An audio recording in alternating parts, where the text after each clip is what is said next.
Karena tidak mungkin negara membuatkan satu kementerian ketika isu itu bukan isu global, bukan isu dunia. Contohnya, mohon maaf kepada teman-teman yang channelnya mancing, saya ambil contoh ini. Negara tidak pernah membuat kementerian mancing. Halo, Assalamualaikum warahmatullahi wabarakatuh.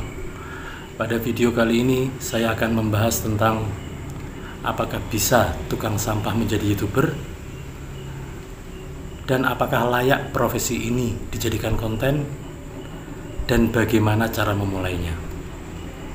Tidak usah berlama-lama lagi, kita akan langsung bahas dari poin yang pertama, apakah bisa seorang tukang sampah menjadi YouTuber?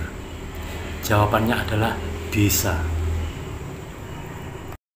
Alasannya adalah karena pekerjaan sebagai tukang sampah adalah sebuah pekerjaan yang rata-rata banyak orang untuk menghindarinya. Tidak ada orang atau anak yang bercita-cita menjadi tukang sampah. Sehingga saya berkesimpulan bahwa pekerjaan ini adalah salah satu pekerjaan yang menurut saya cukup unik. Orang berpikir tukang sampah itu gajinya kecil, dia selalu kotor dengan sampah, bau, dan segala macam.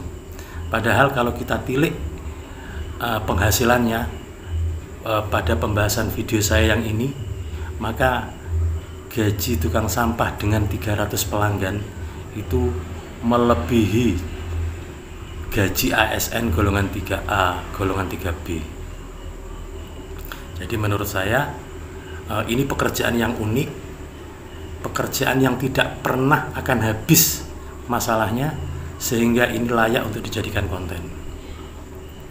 Hanya saja masalahnya, tukang sampah tidak pernah menyadari potensi yang ada pada dirinya, sehingga dia tidak mampu mengeksekusi potensi-potensi yang ada pada dirinya. Saya masih teringat dengan podcastnya Mas Gondrong Labanan, channel mancing, dengan Mas Adit Makarti.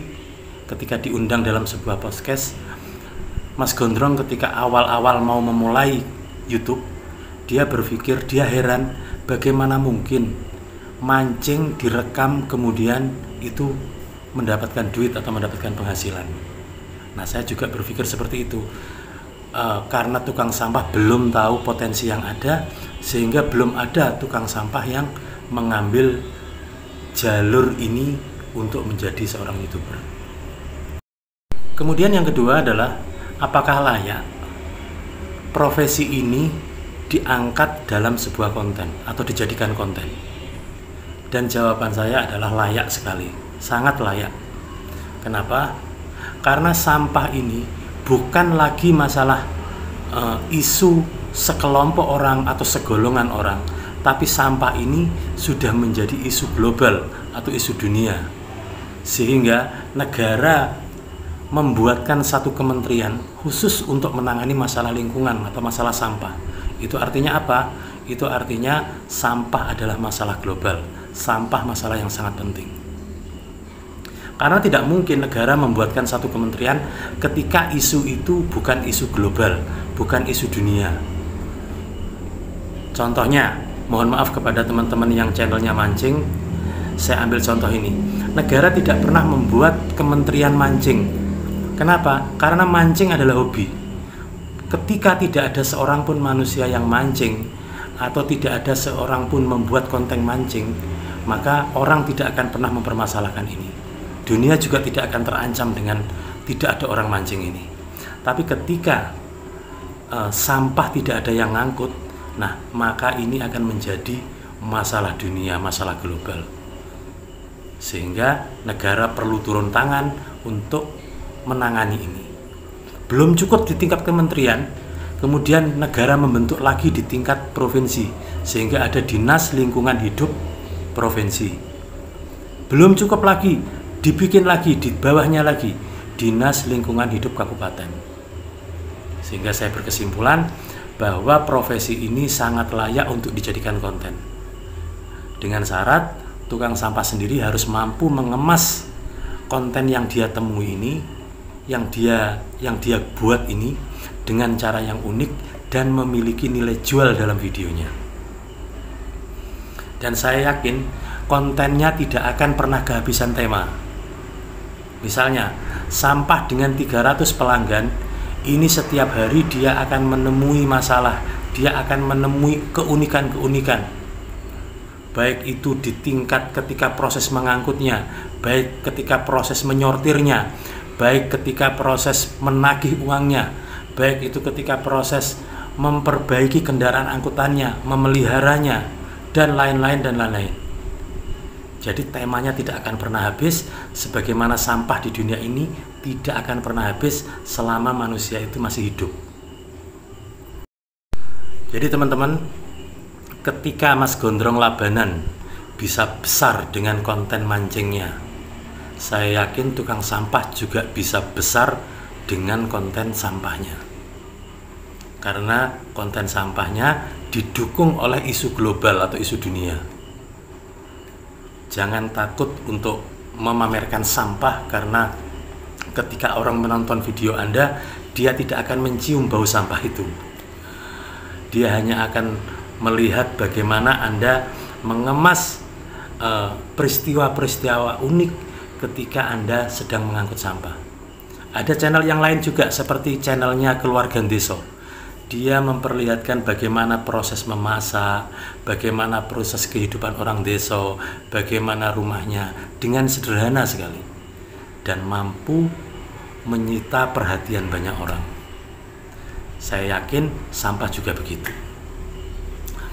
Kemudian yang ketiga teman-teman, bagaimana cara memulainya? Nah, yang pertama, Anda harus memiliki HP yang kualitasnya cukup, tidak perlu mewah tapi cukup. Tujuannya untuk apa? Untuk merekam video aktivitas Anda. Gak usah banyak-banyak, misalnya sehari 5 pelanggan, 5 sampahnya pelanggan.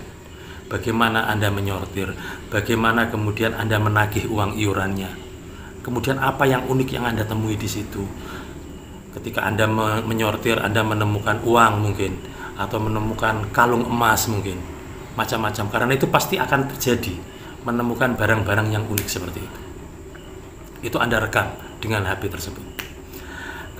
Kemudian yang kedua teman-teman, kemas aktivitas mengangkat sampah dengan cara yang unik, dengan hal-hal yang unik yang Anda temui ketika dalam pengangkutan, ketika dalam aktivitas penyortiran, ketika dalam aktivitas penagihan, ketika memelihara kendaraan atau merawat kendaraan Anda. Kemas dengan cara yang unik sehingga dia bisa memiliki nilai jual. Kemudian yang ketiga, buat channel YouTube-mu. Bagaimana caranya? Caranya Anda bisa lihat di tutorial-tutorial di YouTube, itu banyak sekali menjelaskan bagaimana cara membuat channel YouTube. Anda bisa lihat di sana. Kemudian yang keempat adalah pilih aplikasi editor video yang ramah dengan smartphone seperti KineMaster atau CapCut. Itu mudah sekali pengoperasiannya dan saya yakin Anda juga mampu melakukannya. Kemudian yang kelima adalah unggah video secara rutin. Nah, unggah video secara rutin. Saya yakin Anda akan bisa rutin mengunggah karena tema Anda tidak akan pernah ada habisnya. Sampah tidak pernah ada habisnya. Selama orang itu hidup, dia akan menghasilkan sampah. Ketika itu masih menghasilkan, berarti Anda masih punya tema yang akan Anda angkat. Demikian teman-teman video ini, semoga bermanfaat bagi tukang sampah. Tetap semangat, selamat mencoba dan semoga berhasil. Assalamualaikum warahmatullahi wabarakatuh.